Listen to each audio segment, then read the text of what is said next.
Bismillahirrahmanirrahim. Assalamualaikum warahmatullahi ta'ala wabarakatuh. Innal hamdalillah nahmaduhu wa nasta'inuhu wa nastahdihi wa nukabbiruh wa na'udzu billahi min shururi anfusina wa min sayyiati a'malina may yahdihillah fala mudilla lahu wa may yudlil falan tajida lahu waliyan mursyida.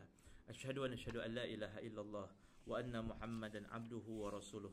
Allahumma salli wa sallim wa barik ala sayyidina Muhammad wa ala alihi wa sahbihi wa sallim ajma'in. Rabbi syrah li sadri wa yassir li amri wahlul 'uqdatam min lisani yafqahu qawli. Apa khabar sidang penonton, tuan-tuan dan puan-puan, muslimin dan muslimat yang dirahmati Allah. Terima kasih kepada pihak surau, terutama pada pihak pengurusi surau, ahli jawatan kuasa surau, imam dan juga Bilal, serta semua yang terlibat dalam menjayakan video tazkirah ringkas kita sempena dengan bulan Ramadan Al-Mubarak dan dalam tempoh PKP yang sedang kita lalui.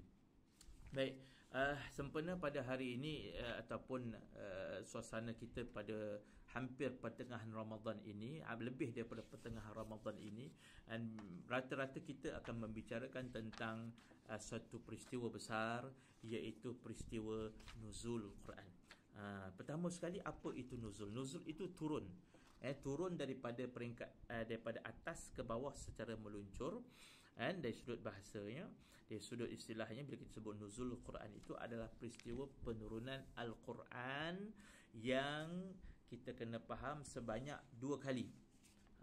Sebanyak 2 kali, maknanya sebanyak 2 siri ataupun dua peringkat. Peringkat yang pertama turunnya pada malam Al-Qadar. A'udzubillahi minasyaitonir rajim. Inna anzalnahu fi lailatul qadr. Wa ma adraka ma lailatul qadr. Okey, itu iaitu pada malam Al-Quran. Inna anzalnahu fi lailatul qadr. Pertama sekali kita kena faham bahawa Al-Quran itu sendiri turun pada bulan Ramadan. Itu jelas.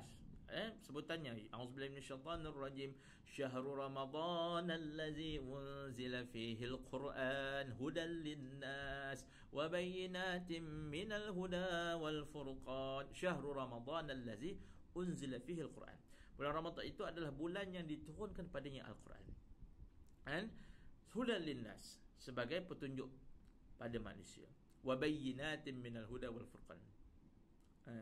Syahrul Ramadan allazi unzila fihi al-Quran hudan linnas, petunjuk. Sekali lagi Allah kata wa bayyinatin minal huda wal furqan, yang boleh membezakan antara bayyinat, boleh membezakan antara huda wal furqan dan juga hidayah dan juga sebaliknya. Okey, jelas Quran turun pada bulan Ramadan. Jadi nuzul Quran itu berapa peringkat? Dia ada 2 peringkat. Peringkat yang pertama, turunnya dari Lauh Mahfuz ke Baitul Izzah. Itu yang berlaku pada malam Al-Qadar, yang ayat-ayat yang kita baca, inna anzalnahu fi lailatin mubarakah, samalah. Tetapi peringkat yang kedua inilah yang kita sambut pada 17 Ramadan tiap-tiap tahun. 17 Ramadan tiap-tiap tahun kita sambut nuzul Quran. Itulah peringkat yang kedua, yang mana turun daripada Baitul Izzah kepada baginda Nabi Muhammad sallallahu alaihi wa alihi wasallam secara berperingkat. Secara berperingkat. Jadi supaya apa? Nombor 1, supaya tidak menyusahkan umat Nabi, tak menyusahkan hamba-hamba Allah. Bayangkan kita dapat arahan daripada bos sekaligus 100 arahan. Payah kita. Ini kan pula 30 juzuk perintah daripada Allah. Sebab itu bila kita sebut peringkat yang pertama tadi, secara jumlatan, turunnya secara pukal, turun sekaligus Quran 30 juzuk pada Baitul Izzah, daripada Lauh Mahfuz ke Baitul Izzah. Ini menunjukkan bahawa bukanlah maknanya ada orang kata Allah tak tahu ke bila berlaku kes, berlaku isu baru turun Quran, jadi asbabun nuzul. No. Quran dah turun dah, Allah dah tahu dah apa yang berlaku, yang bakal berlaku, yang sedang berlaku. Allah Maha Alimun Hakim, Maha mengetahui lagi Maha bijaksana. Jadi Allah turunkan secara jumlatan di Baitul Izzah, dan nak turun pada Nabi SAW itulah diturunkan secara sedikit demi sedikit, turun sikit-sikit, supaya manusia dapat biasakan diri, dapat taat, dipermudahkan untuk fahami Al-Quran. Jadi sama juga macam kita.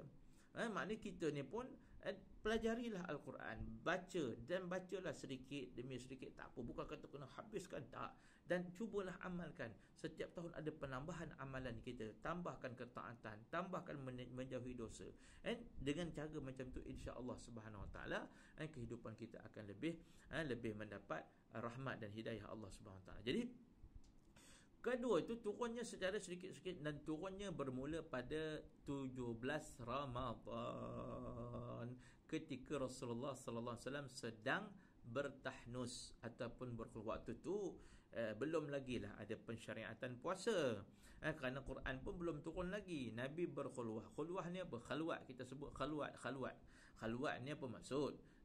Tapi dalam istilah yang ada pada hari ni, bila sebut khalwat tak elok. Tapi khalwat dari sudut bahasa sebenarnya adalah bersunyi-sunyian. Kita bersunyi-sunyian dengan Allah Subhanahu Wa Taala. Di musim PKP ni kita tak boleh pergi ke mana-mana. Kita bersunyi-sunyian dengan Allah Subhanahu Wa Taala.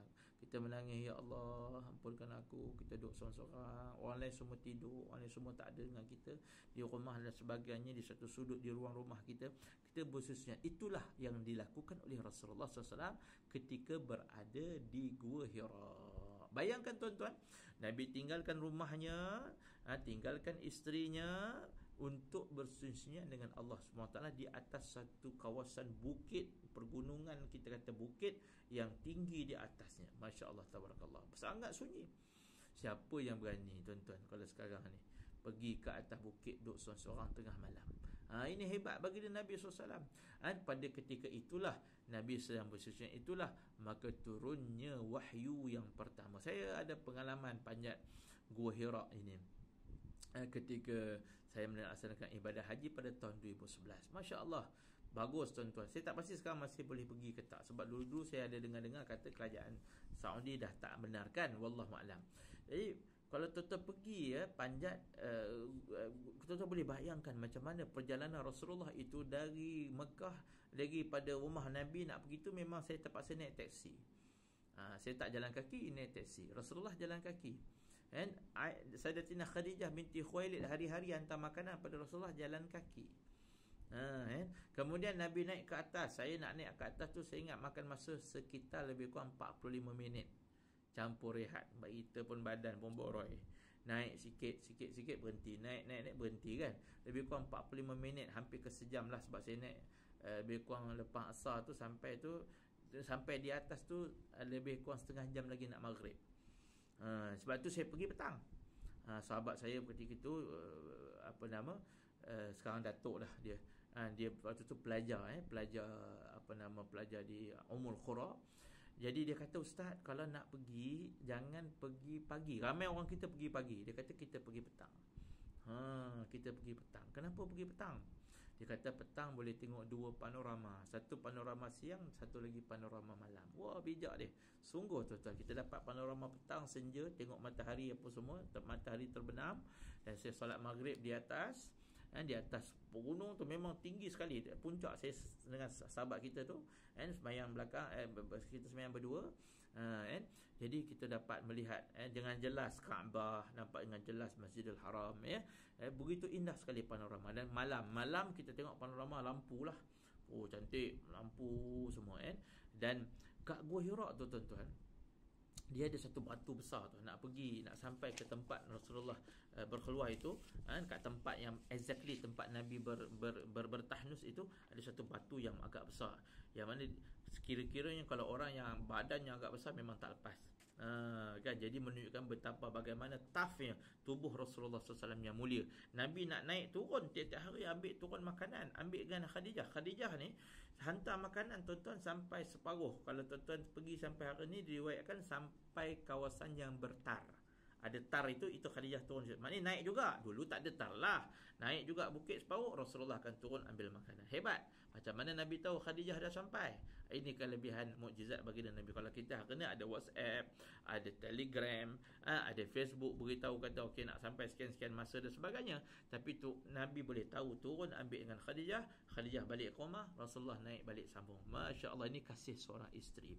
Jadi Tough tubuh badan, maknanya tubuh Rasulullah SAW ini satu badan yang tegap. Nabi boleh bergerak ke sana ke sini dengan begitu pantas, dan Nabi badannya sungguh indah sebagaimana dalam kitab Syama'il Muhammadiyah.